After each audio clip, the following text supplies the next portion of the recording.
Halldórs Laxness International Literary Award Prize. In a few minutes, I will ask the director of the university to come up here and welcome you all on behalf of the university. And then I will ask the Prime Minister, if I can find her, to present McEwan with the prize. And then his, one of his foremost translators into Icelandic, Árni Óskarsson, will talk about the author. And then finally, Mr. McEwan himself will speak. After the ceremony, after the ceremony, this new novel, It Seems Like Me, will be available to purchase outside, and the author has kindly agreed to sign the books. But beware, he has another appointment, so I whisk him away, like Cinderella, before the clock strikes 1 o'clock or 1. So, without further ado, Rector of the University.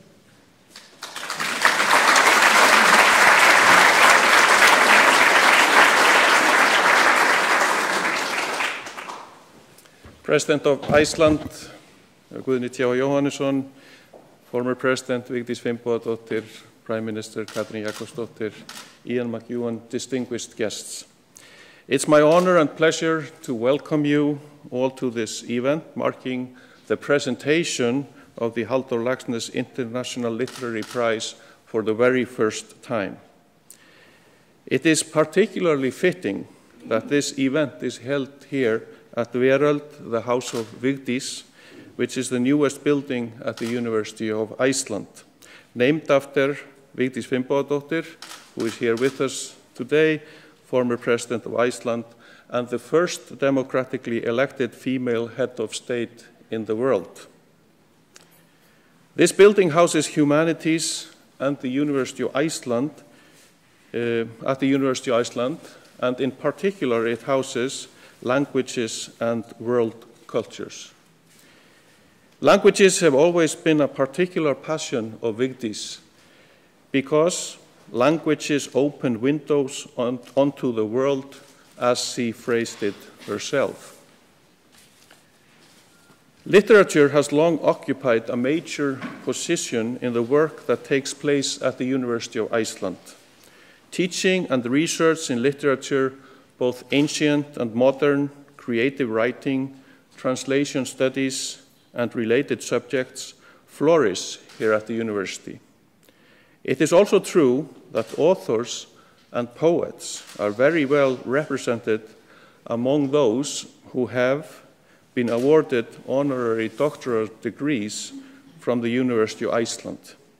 A very distinguished group, including the man after which the prize awarded here today is named, the Nobel laureate Halldórs Laxness.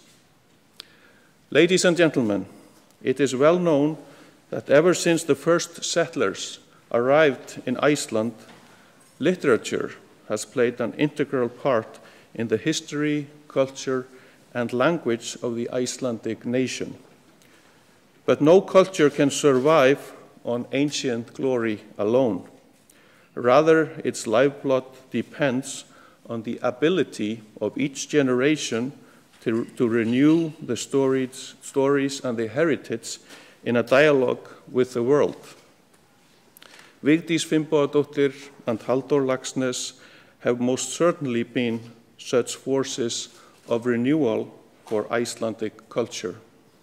And it is therefore also fitting that the prize to be awarded today goes to an internationally renowned author who has contributed to the renewal of the art of storytelling through his work. Very welcome to the University of Iceland, and it's my great pleasure to welcome to the podium the Prime Minister of Iceland, Katrín Jakobsdóttir.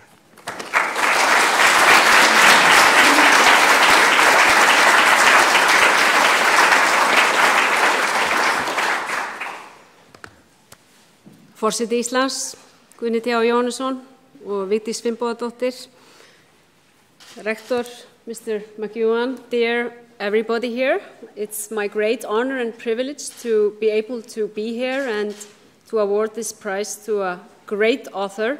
if this was a sporting competition, I think Mr. Ian McEwan would be competing in a decathlon, because he is a decathlete of literature. He does not just focus on one sport, but competes in all of them. His creative work spans the entire field, author of novels, short stories, plays, opera texts even. He has written for both children and adults, lengthy novels and short stories, as I mentioned before. His work has been transformed into movies, depicted in television. The antagonists, this is an interesting fact, of Home Alone 2, Tim Curry and Macaulay Culkin, have played characters he has created. Now that's something, not in the same movie though.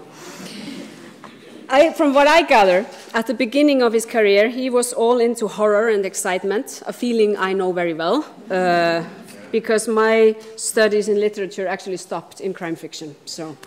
But I have yet to complete my PhD in literature at a later point.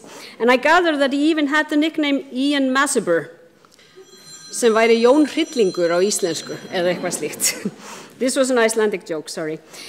Like all great authors, he has evolved as a writer in various directions and transformed himself. He spans the entire spectrum and is more often than not ahead of his time. In 2010, he wrote the novel Solar on climate change. Now we are all talking about climate change. Earlier this summer, I had the pleasure of reading Machines Like Me, where he is actually talking about the relations between humanity, artificial intelligence, and machines, something that is very close to our hearts right now. And I just read that he is actually publishing a new novel called The Cockroach, about a cockroach that wakes up as a prime minister. I can't wait.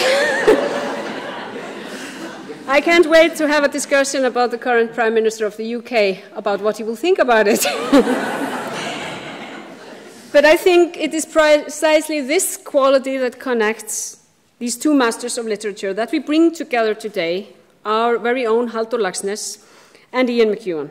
Both have been active participants in the society and unafraid to express their views, politically active without being active politicians, and helping to make us understand our society better, which is maybe one of the most important roles of every artist. Halldór Laxness received the Nobel Prize in 1955 from the Swedish king, Gustav Adolf VI, and the award was bestowed upon Laxness for his colorful fiction and the renewal of the Icelandic art of storytelling. Now, I'm very afraid that I'm not a king nor a queen, so it's quite an anticlimax. But it is still my very true honor and privilege to be here to present the Halldór Laxness Awards to Mr. Ian McEwan for just that, for colorful fiction and the constant renewal in the art of fiction. Mr. McEwan.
Guðni T. Jóhannsson, forseti Íslands, Vigdís Finnbogadóttir, fyrrverandi forseti Íslands, Katrín Jakobsdóttir, forsætisráðherra, Mr. McEwan, kæru gestir. It is a pleasure for me to be here today, as I have long been an admirer of Ian McEwan's work and have translated 4 of his wonderful novels. McEwan has had a long and successful career as a writer. With his first two novels, The Cement Garden from 1978 and The Comfort of Strangers from 1981, he challenged the grey English novel, as he has called it, with a prose that was fresh, razor sharp, and unsettling, and touched on various taboos. He claimed as his influence the vivid works of American novelists like John Updike, Philip Roth, and Saul Bellow. Later, he abandoned the bleak pessimism of his early work in favor of novels that are characterized by a refined structure and deep psychological insight. He has become a major international author and enjoys great critical acclaim. Some of his books have became bestsellers, and many of them have been made into feature films. The warm reception of McEwan's work can in part be attributed to the fact that he sees the pleasure of reading as being of the utmost importance, and sees it as his obligation not to be boring.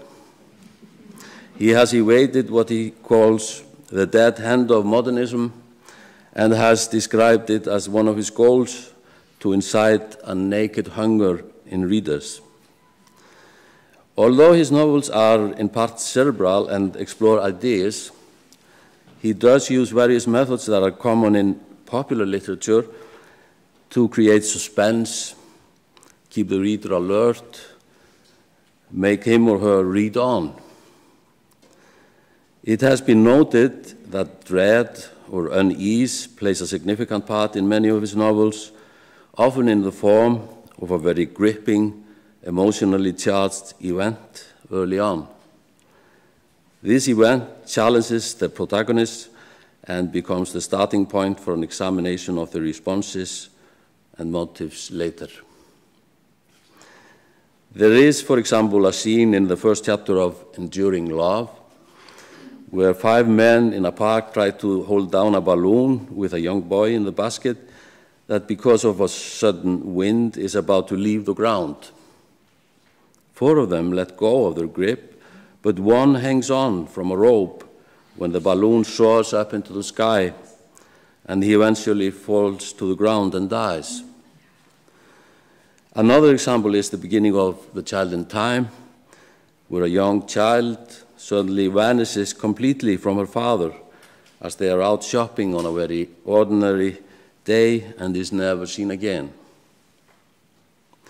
McEwan's novels are set either in the present or in a relatively recent past, and in them the reader is usually made aware of the historical circumstances in which they take place. The highly acclaimed novel Atonement is set in the years prior to and during the Second World War, a very crucial period in British history. The scene of McEwan's latest novel, Machines Like Me, is a fictitious Britain early in the 1980s, and the political events that occur partly mirror the current political situation. Saturday, on the other hand, is set in London in a single day, close to the time of writing, on the 15th of February 2003, and reflects the political climate when the attacks on the Twin Towers 2 years earlier still weighed heavily on people's minds. In his work, McEwan usually underscores the importance of literature and the arts in our life. Some of his novels have poets as their characters, and William Shakespeare is frequently quoted. In later years, he has, however, shown a growing interest in other fields of human ingenuity, science and critical reasoning. In this respect, he has more in common with writers of the Enlightenment than those associated with Romanticism, who championed the free play of the imagination against the strict methods of science. He has repeatedly stressed the advances and benefits of science and technology instead of focusing only on its dark sides, and points to disciplines like genetics and evolutionary theory in order to throw new light on human behavior. In Saturday, he makes use of literary means to observe the mind of a man who professionally utilizes the most sophisticated methods of medicine to cure illnesses of the brain.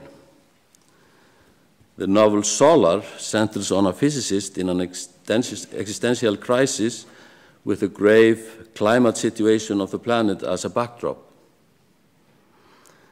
In the Children Act, a judge has to rule in a case brought by a hospital that wants to use blood transfusion to save the life of a patient who refuses it on religious grounds.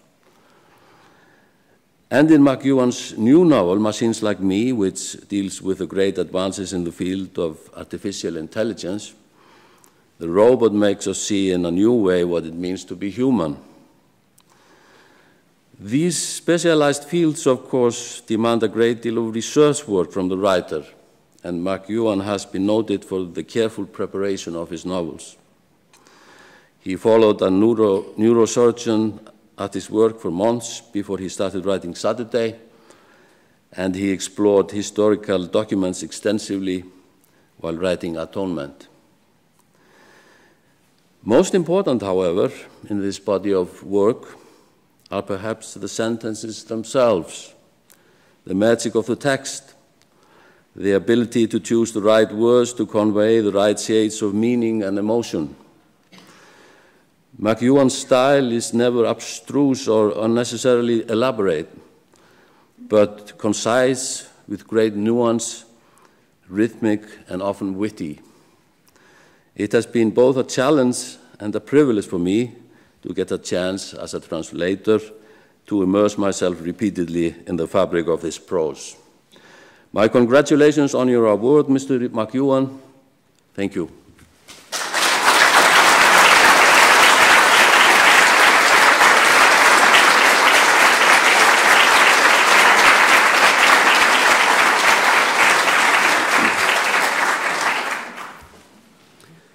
Well, Mr. President, former President, Madam Prime Minister, Rector, and Arnie, my translator, my first thanks are to you for conducting these proceedings in English. I'm deeply flattered. I have no Icelandic. The nearest I have is my dear wife, who can pronounce the name of that unruly volcano of a few years ago. Astounded everyone. This is an enormous privilege on three counts, really. First of all, to be the first to receive this prize. Secondly, it is a great honor always to receive a prize that has a strong national flavor, but also that it should be in the name of a great writer really touches my heart very deeply.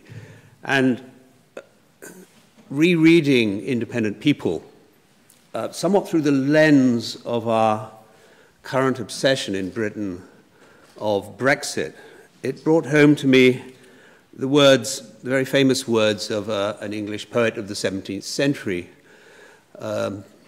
watching the hero of this novel destroy people around him by his savage urge and instinct for standing alone, brings back to me the words of John Donne, "No man is an island," and something that I think everyone in Britain should contemplate before we tear ourselves away from the European Union.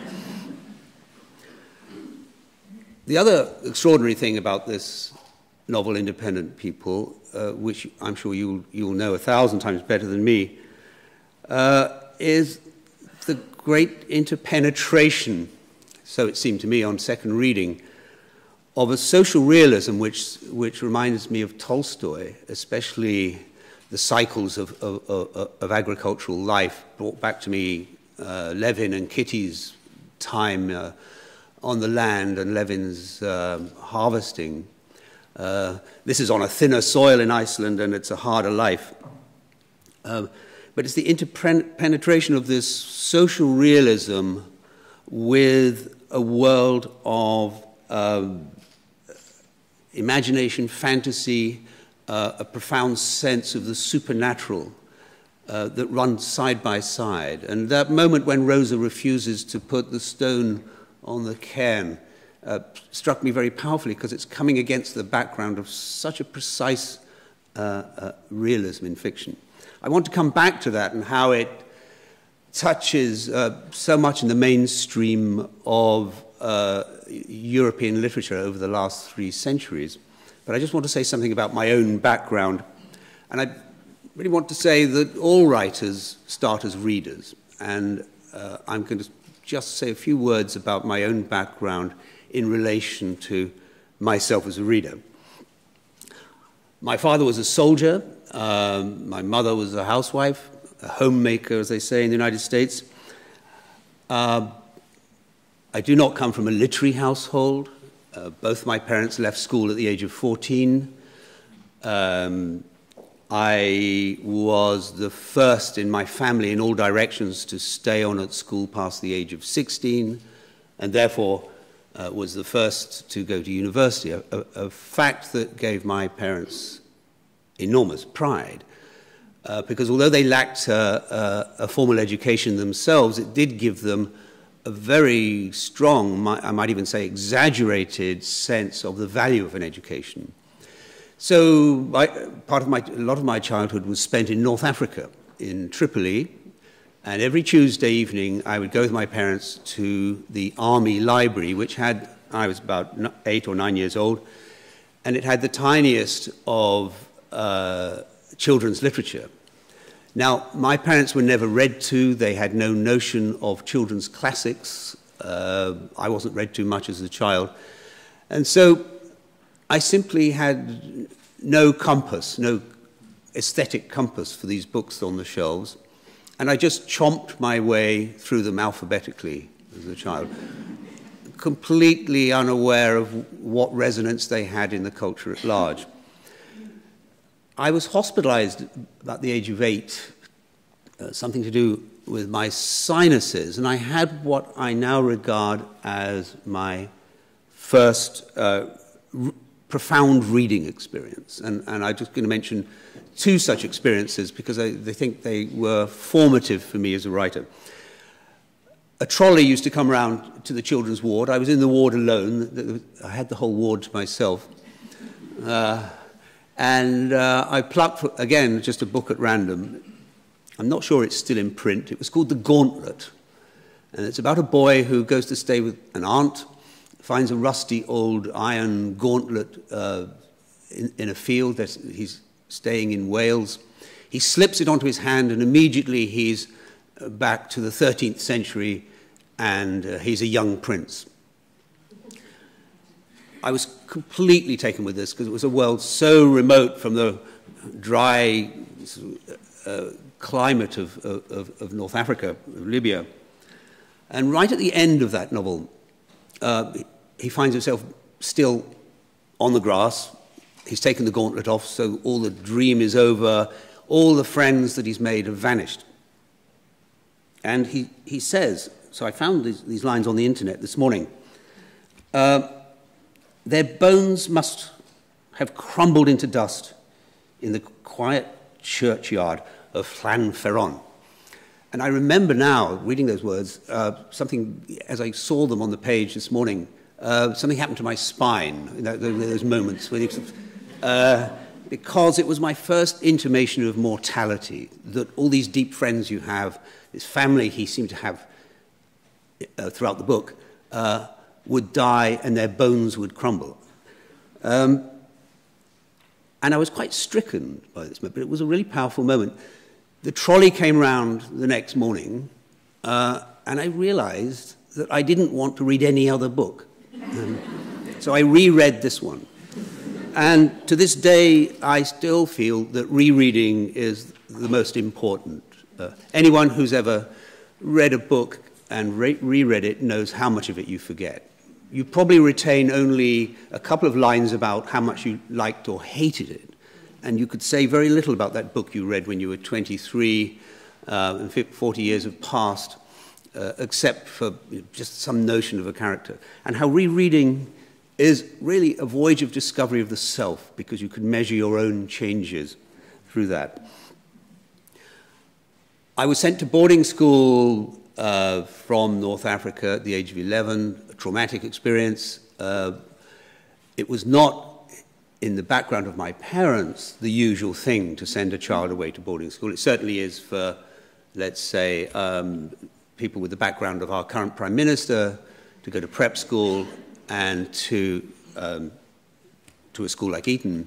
My school was run by the state. It took mostly working class boys from central London, not only working class boys, but boys from what were then called broken homes, with single parent families. And they allowed just a few kids from a few sons of lower ranking soldiers into the school. There were about 300 of us.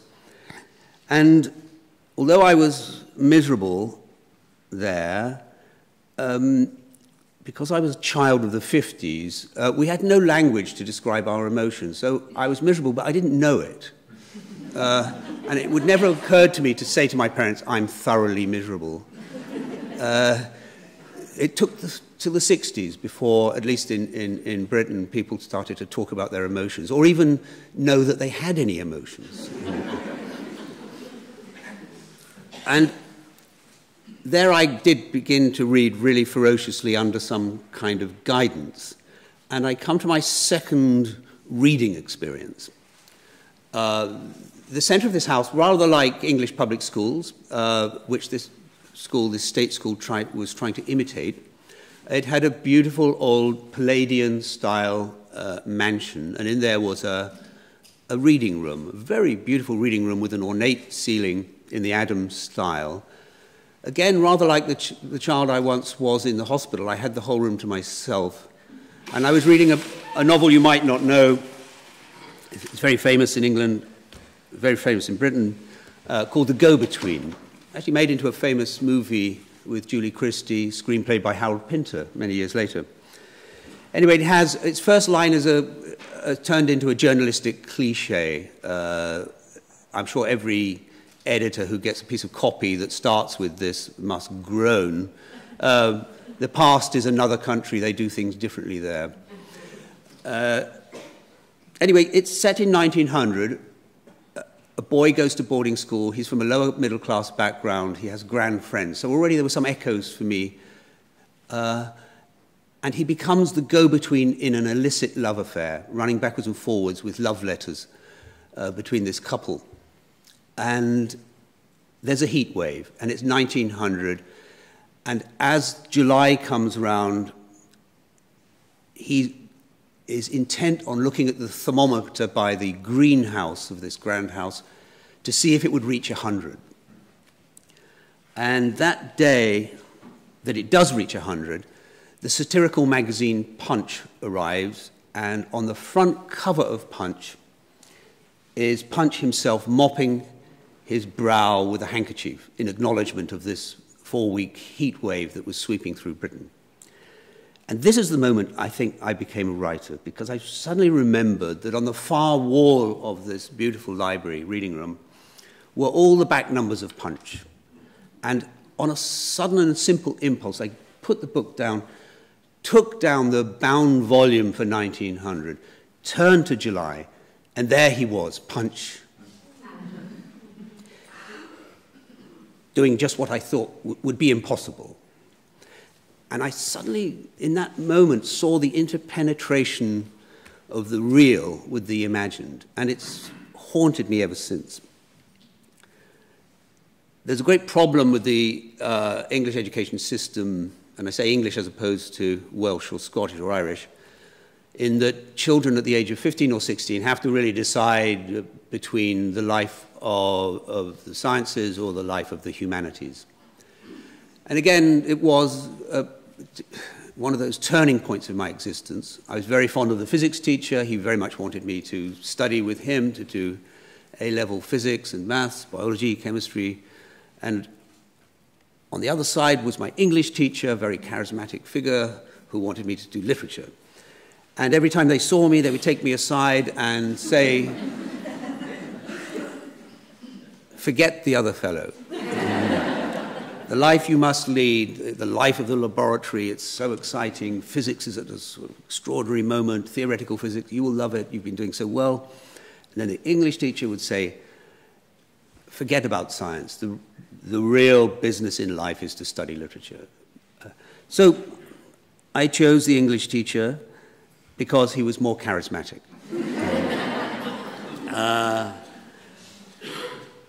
And for many years afterwards, lived in a state of sort of regret that there were so many extraordinary things happening in physics, especially in biology in those years, and was rescued by the fact that in Britain we've lived through a golden age of scientists and journalists writing for laymen about their subject. So I was able to finally let it go.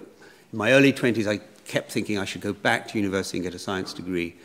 Finally let that go as I became more immersed in my own writing. I was part of that generation, much affected by the 60s. I grew my hair to my waist. When I took a lot of drugs, had a great time,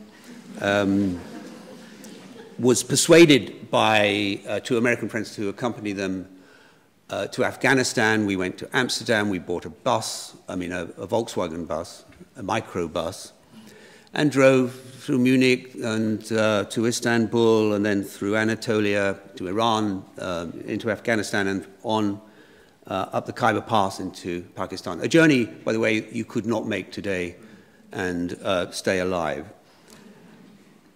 But although it rather sounds marvelous, or it sounds marvelous to some, there came a point very early in this journey where I just longed for a grey sky, rather like the one you have outside, and a whitewashed room looking out over greenery where I could resume the writing that had already started and left behind. And I lay, when it wasn't my turn to drive this bus over the desert tracks, I used to lay there and fantasize about how wonderful it would be to just get out of the sun, how anyone could think straight in relentless hot weather, something that I just couldn't understand. And I know there is a thesis that as you go further north in Europe, the more science you find.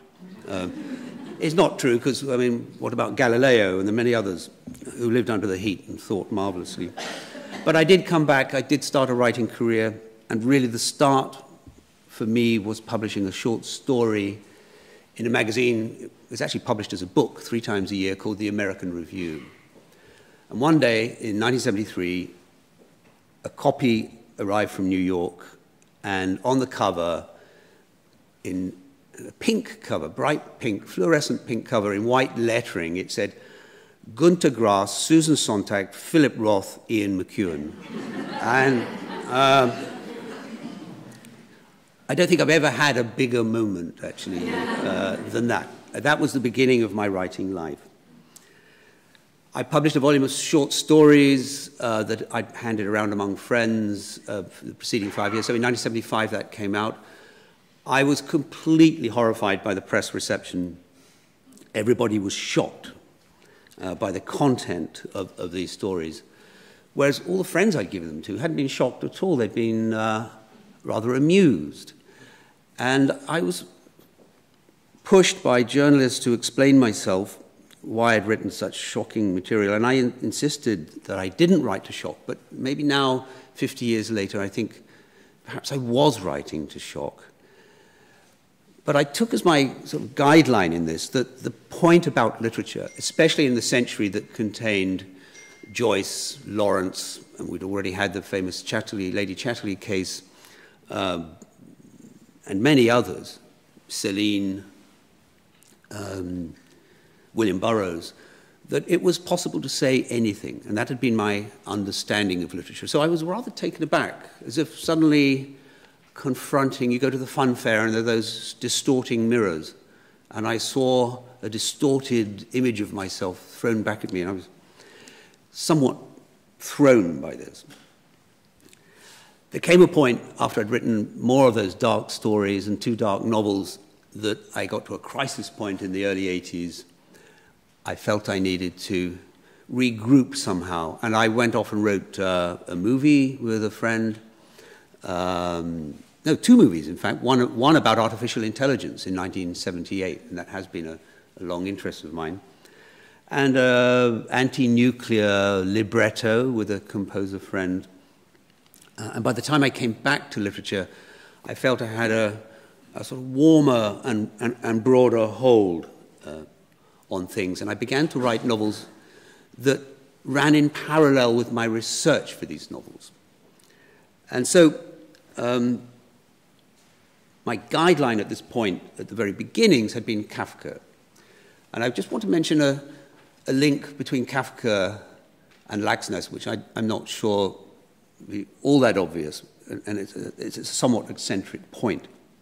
And it comes back to what I said about the interpenetration of the socially real and the supernatural, the extraordinary. And I want to remind you of the opening, the very famous opening of Kafka's probably most complete work, The Metamorphosis. Now, in it, Gregor Samsa wakes from a night of uneasy dreams to find himself transformed into a giant insect. Now, if we stay in the world of social realism, if that happened to you, you would be screaming in panic. But Gregor Samsa has one thought, and it is this: I'm going to be late for work. So in a bold stroke, he draws a line, asks you whether you want to cross it or not, whether a man could be turned into a giant insect. And then he asks you to step back over the line into the world of the socially real, because everything else that happens is what we could perfectly imagine. His sister looking after him, his family shame, the apple that gets lodges in his body that begins to rot, causes him to die. All of this is actually in the world of the plausibly reenacted world of realism which we share. And reading again the sweep of independent people and seeing that thin soil of realism overlaid by supernatural belief, but also love of poetry, and then finding actually below that is an even deeper soil of the real. And I think it was that connection that again gave me much more satisfaction than my superficial horror at the terrible idea of thinking that you can exist alone without others. So that was very important to me. But then, after I'd gotten over this crisis in my own fiction, I started to research novels. And probably my deepest involvement in research was writing the novel Saturday, whose hero, central figure, is a neurosurgeon. And I attached myself to a marvelous neurosurgeon, Neil Kitchen, who works at our main hospital for neurosurgery, called the National Hospital in Queen's Square in central London. And for a while I simply interviewed him about his routines, but then I decided, and with his permission, to start accompanying him in operations. So I'd meet him 6:30 in the morning, we'd go and scrub up and put on these gowns. They all had sort of V-neck green gowns, and I noticed all the men liked to get their chest hair and curl it just over the V. Something I found peculiarly difficult.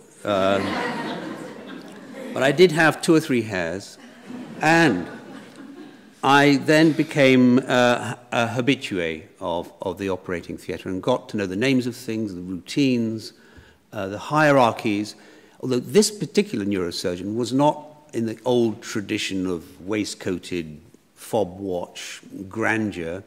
He himself, like me, was from a working class background and treated his team in a very equable manner. So I felt very comfortable there. I used to stride down the hospital corridors in my scrubs, and I noticed the way people parted for me. I was rather proud of my white clogs that were bespattered with gore and blood and probably even bits of brain. And it was an extraordinary thing, too, to think that what was on my clogs was maybe someone's music lessons.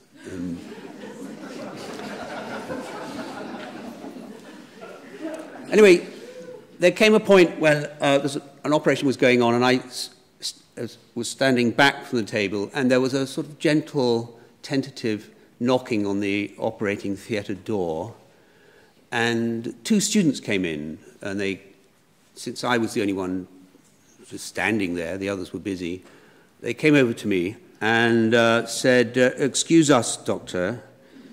And I said, "Yes." "Would you mind if we watched?" And I said, "No, please be my guest." And they said that they were fifth-year students. They were on a rotation, and for these 3 months they were involved in neurosurgery. And it was at this point that I said to them, they said, "What operation is going on here?" And I said, "Well, we are clipping on a very difficult route a mid-cerebral aneurysm, which is like placing a little platinum clip over, when a bicycle tire is about to burst, there's a little bulge with the air pushing up against the fabric. You clip the neck of that. Actually, that operation has now been superseded. You clip across the neck, very, very delicate. So I said, this is what we are doing. And if you come with me to the light boxes, I'll give you an accurate description of... So we looked at the CT scans, and I thought, if I cannot do this, I cannot write this novel.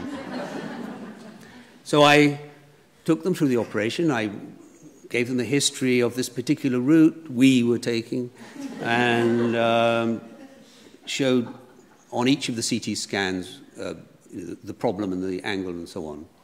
And at the end, they thanked me and tiptoed out of the operating theatre. And to this day, I still wonder how they did in their exams. And if they ever found out that they were talking to a novelist.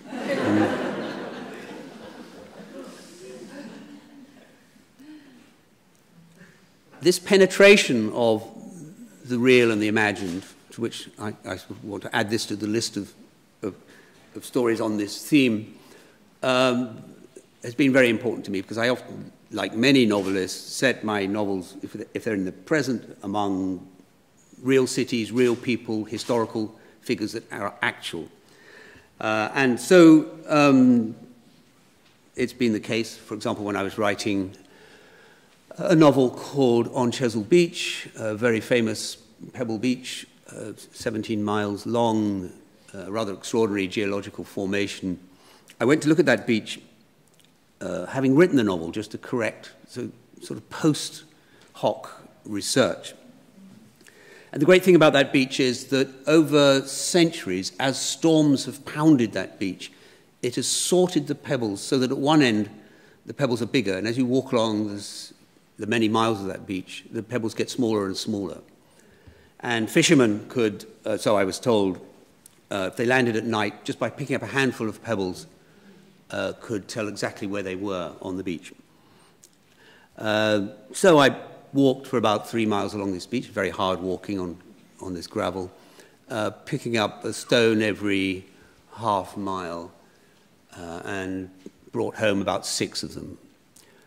And I happened to mention, when the book was published a year later, that very story. And a journalist phoned the local council and said, I gather it's illegal to take stones from this beach. And what is the punishment? And the unwary official said, well, it's a £2,000 fine or 3 months in prison.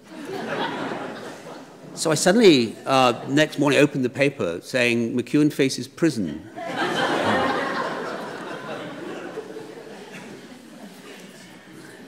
The very next thing is that the council phoned me and said, last weekend we had an extra 60,000 visitors to the beach, and would you please come and give a reading? Anyway, a film crew came and filmed themselves returning these stones to the beach, so all was well. But what that left me with, again, the strange interpenetration of what you could imagine and what then folds back into what is real, even though I'm not sure if we could typify British journalism as contact with what is real. But in this... In this case, it was.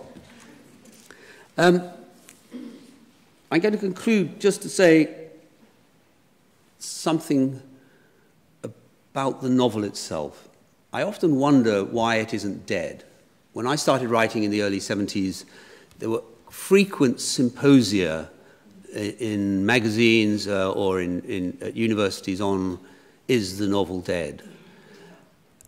We now have far more distractions, very bright, interesting, endlessly fascinating distractions to hold our attention, far more than we had in the early 70s. And the novel really should be dead by now.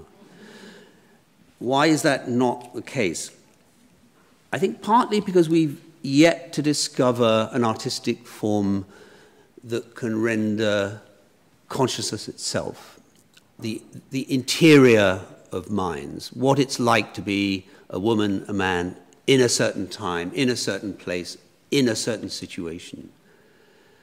I think it's also caught what many other forms cannot do, and it's an extension of this interiority, is the relationship of the individual to a larger world, to the state or to a society, to a family.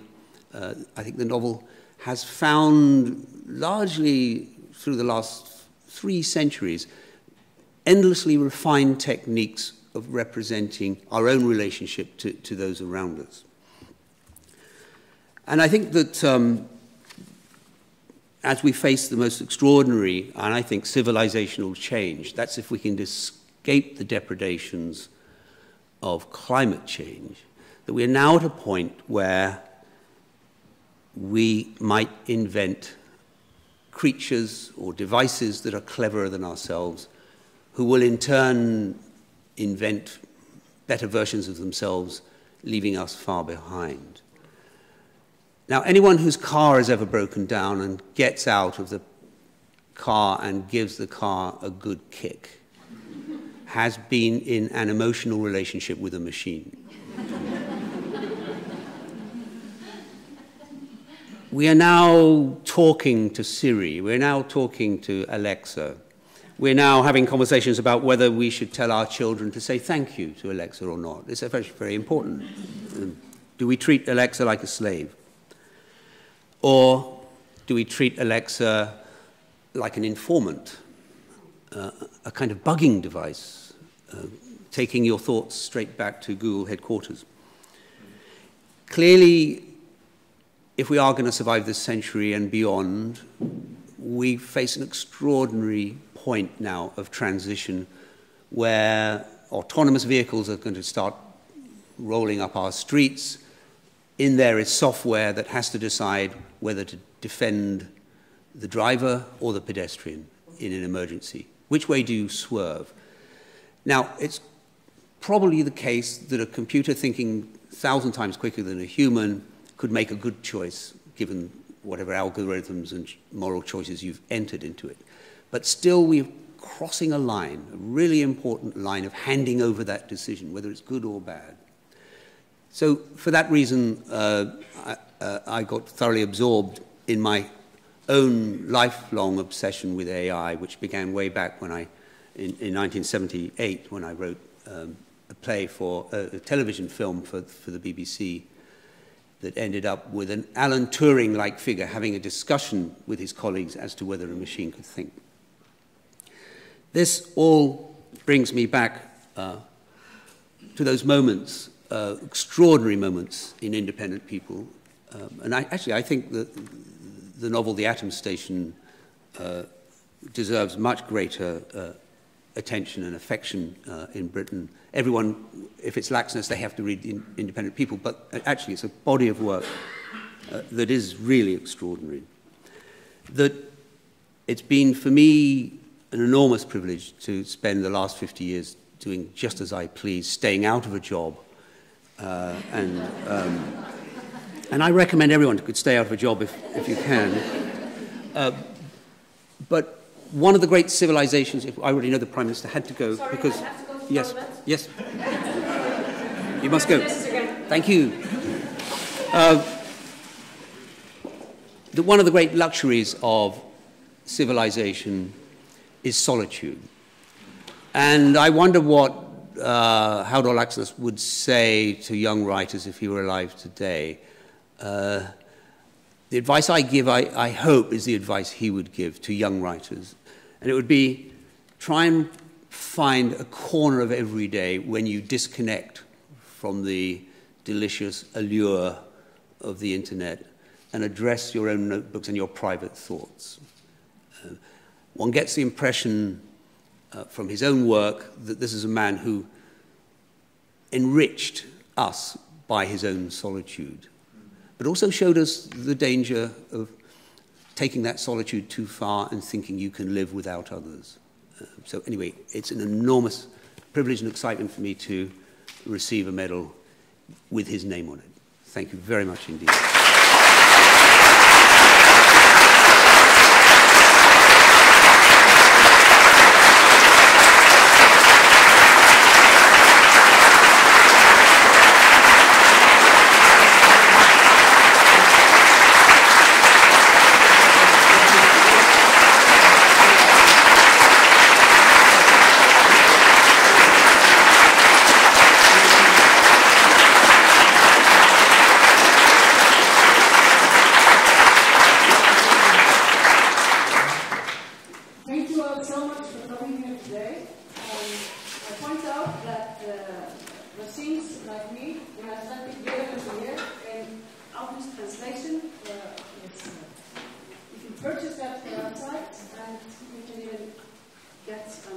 Signing from Mr. McEwan for a short time. Thank you so much.